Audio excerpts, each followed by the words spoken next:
ભુજમાં આજે બકરી ઈદની ઉમંગભેર ઉજવણી કરવામાં આવી હતી, જેના ભાગરૂપે જૂની બકાલી કોલોની ખાતે આવેલ મસ્જિદમાં બકરી ઈદની વિશેષ ઉજવણી કરવામાં આવી હતી। નમાઝ અદા થયા બાદ મુસ્લિમ પરિવારોએ એકબીજાને ગલે લગાડી ઈદ મુબારક પાઠવ્યા હતા।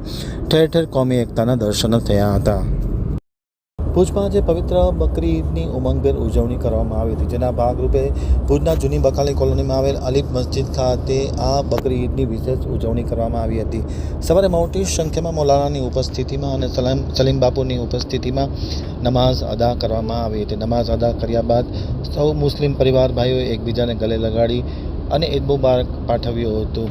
અલીફ મસ્જિદ ખાતે આજે બકરી ઈદની વિશેષ ઉજવણી કરવામાં આવી હતી। મૌલાના દ્વારા નમાઝ પઢાવવામાં આવી હતી અને ઈદની નમાઝની વ્યવસ્થા પીર સલીમ બાપુ કાદરી, ચિશ્તી, ઇજાજભાઈ, સિરાજભાઈ, તોસીફભાઈ, સુહાનભાઈ, હાજી અયુબ, બાલુડાડા ભાઈ સમા ગેરેજ દ્વારા તરફથી કરવામાં આવી હતી। મોટી સંખ્યામાં બકાલી કોલોની અને તેની આજુબાજુના વિસ્તારના લોકો નમાઝમાં જોડાયા હતા। નમાઝ અદા કરવામાં આવી હતી। ત્યારબાદ નમાઝ પરિપૂર્ણ થયા બાદ એકબીજા મુસ્લિમ પરિવારોએ પોતાને ગલે લગાડી અને ઈદ મુબારક પાઠવ્યું હતું। ઠેર ઠેર કોમી એકતાના દર્શન થયા હતા, એમ આમતક ટીવી સાથેની વાતચીતમાં માહિતી આપતા પીર સલીમ બાપુએ જણાવ્યું હતું।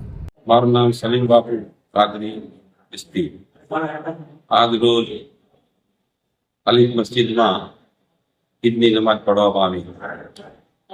આજે સવારે 8 વાગે મૌલાના કમરુદ્દીન ઇજાજી સાહેબે ઈદ નમાજ અને ખુદ્દો પઢેલા હતા અને અલીફ મસ્જિદમાં આજે મોટી સંખ્યામાં મુસ્લિમ બિરાદરોએ ઈદની નમાજ અદા કરેલ હતી। ઈદની નમાજમાં ભાઈચારાનો અને કોમી એકતાનો સંદેશ આપવામાં આવ્યો હતો। આજે ખાસ આજ જે ઈદ છે એને બકરી ઈદ કહેવામાં આવે છે, કુરબાની ઈદ કહેવામાં આવે છે, ઈદ ઉલ અઝહા કહેવામાં આવે છે। આજના દિવસે હજરતે ઇબ્રાહીમ અલૈહિસ્સલામ અને હજરતે ઇસ્માઈલ અલૈહિસ્સલામ ને યાદ કરવામાં આવે છે। આજના દિવસે હજરત ઇસ્માઈલ અલૈહિસ્સલામ ને અલ્લાહની રાહમાં કુરબાન કરવા એમના મહેરબાન બાપ હજરત ઇબ્રાહીમ અલૈહિસ્સલામે તૈયાર થયા હતા।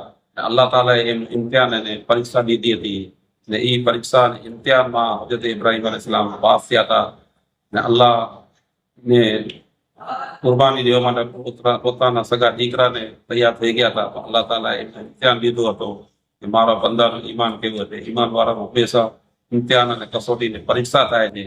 આજનો સંદેશ છે ત્યાગનો, બલિદાનનો અને કુરબાનીનો દિવસ છે। આજના દિવસે ઇબ્રાહીમ અલૈહિસ્સલામને યાદ કરવામાં આવે છે અને એની યાદમાં ઈદ મનાવવામાં આવે છે। આજે સવારના 8 વાગે ઈદ નમાજ મૌલાના કમરુદ્દીન ઇજાજી સાહેબે પઢાવ્યા હતા, પઢાવેલો હતો અને બધાના માટે સબકા ભલા સબકી ખેર બધાના માટે દુઆ માંગવામાં આવી હતી। આમીન।